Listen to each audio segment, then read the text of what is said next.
Salut, c'est Joseph, j'espère que tu es en forme aujourd'hui. Je voulais te parler aujourd'hui de quelques méthodes de gestion du temps, quelques méthodes d'organisation que j'ai testées moi-même, que j'ai pu mettre en œuvre, que j'ai pu tester sur le terrain, etc. Je suis encore en train d'en tester d'autres, j'y reviendrai juste en courant de cette vidéo.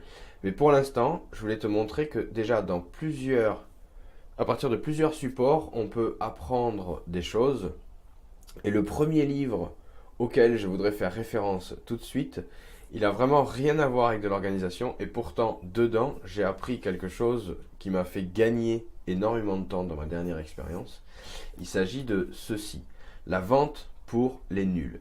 Donc la collection pour les nuls, je sais pas si tu connais, c'est vraiment pas mal fait, il y a vraiment des petits trucs. Après moi tu sais, je rajoute toujours des petits onglets, des petits machins comme ça dans mes lectures. La chose principale, donc déjà, c'est intéressant ce genre de bouquin-là, même si tu n'es pas commercial, même si tu n'es pas dans le métier exact de la vente, parce que ça t'apprend de toute façon à vendre tes idées. Et c'est bien ce que tu fais tous les jours quand tu cherches à convaincre quelqu'un que tu as raison, tu vends tes idées. Même dans un débat personnel, tu essayes toujours de convaincre que c'est toi qui as la science, que c'est toi qui as raison et c'est toi qui as envie d'imposer un petit peu ton avis. Parce que c'est comme ça, on fonctionne comme ça, on a envie d'avoir raison et on a envie de défendre auprès des autres ce fait d'avoir raison. Donc dans ce livre-là, qu'est-ce que j'ai appris? La chose principale d'organisation que j'ai apprise, c'est pour prendre mes rendez-vous ou pour obtenir, du moins pour passer des coups de fil qui tombent vraiment sur les gens que je cherche à appeler. Donc pour avoir un taux de réponse beaucoup plus élevé que en passant des coups de fil ordinaires, c'est de téléphoner aux gens entre 7h30 et 8h30 le matin et entre 17h30 et 18h30, voire même jusqu'à 19h parfois, le soir. Et pourquoi ces moments-là? Parce que le tout début de journée, c'est avant le démarrage de la journée, donc les gens sont disponibles, en général ils ont plus de facilité à répondre, ça c'est la première raison. Le soir également, donc c'est le moment où tout le monde ferme un petit peu, etc. C'est la deuxième chose. Ça c'est pour les numéros éventuellement portables, numéros directs, etc. Mais il y a une deuxième chose beaucoup plus sournoise, et ça, c'est là que c'est fort ce truc-là, c'est que à ce moment-là, il n'y a pas forcément encore de standardiste, et dans beaucoup d'entreprises, tu remarques qu'il n'y a pas de boîte vocale ou de boîte prévue pour ça. Donc tu tombes forcément sur quelqu'un dans le service, soit directement peut-être la bonne personne, mais tu tombes sur quelqu'un dans le service, et si tu le prends gentiment et aimablement, il va te passer l'autre personne, alors qu'une standardiste aurait fait un peu plus barrage et tu n'aurais pas eu la personne au bout du fil. Donc ce truc-là, c'est juste de téléphoner quand il n'y a pas les blocages et donc tu arrives plus facilement à obtenir le contact que tu cherches à avoir. Ensuite, le deuxième livre que j'ai pas mal étudié, c'est la boîte à outils. Boîte à outils, c'est fait chez Duno, Gestion du temps. Donc ça parle de lui-même.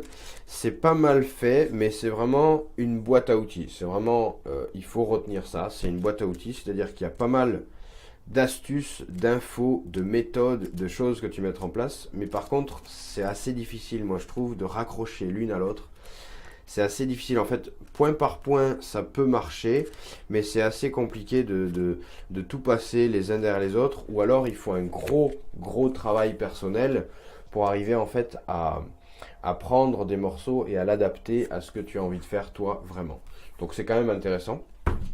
Et après bien sûr, la plus connue, la plus populaire et la plus répandue, c'est Getting Things Done de David Allen. Donc s'organiser pour réussir.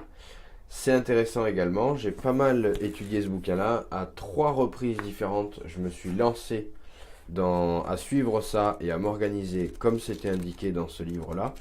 Mais encore une fois, ce qui m'a manqué dans cette lecture-là, en fait, c'est que ça donne un très gros potentiel d'organisation, c'est un très bel outil d'organisation, on va dire, mais il manque la base, selon moi, c'est d'éliminer ce qui n'est pas essentiel avant de l'organiser. Ça t'apprend à organiser tout ton bazar, mais ça t'apprend pas à éliminer du bazar avant de commencer à l'organiser. Et c'est ça que j'ai trouvé un petit peu dommage dans ce livre-là. Mais sinon, c'est assez intéressant. Il y a pas mal de choses à retenir là-dedans, et notamment des systèmes de listes, on y reviendra. Voilà ce que je peux dire de ce que j'ai testé pour l'instant. Et là, en ce moment, je me suis mis sur le bullet journal. Donc, tu as certainement entendu parler de ça aussi. Sinon, je te mettrai des indices dans la description également là-dessus. Donc, bullet journal, ça répond à pas mal de choses que j'ai envie de faire, notamment par rapport au fait que j'utilise moi beaucoup le cahier papier. Donc, le cahier papier qui maintenant est orienté vers l'informatique, tu l'as vu également. Smart Pen, là, enfin ce truc-là, là, tu vois, tu vois de quoi je parle si tu as regardé quelques-unes de mes vidéos. Et ça, je trouve ça intéressant également. Donc je vais tester ça. J'ai commencé il y a quelques jours et on va suivre l'évolution de ce truc-là.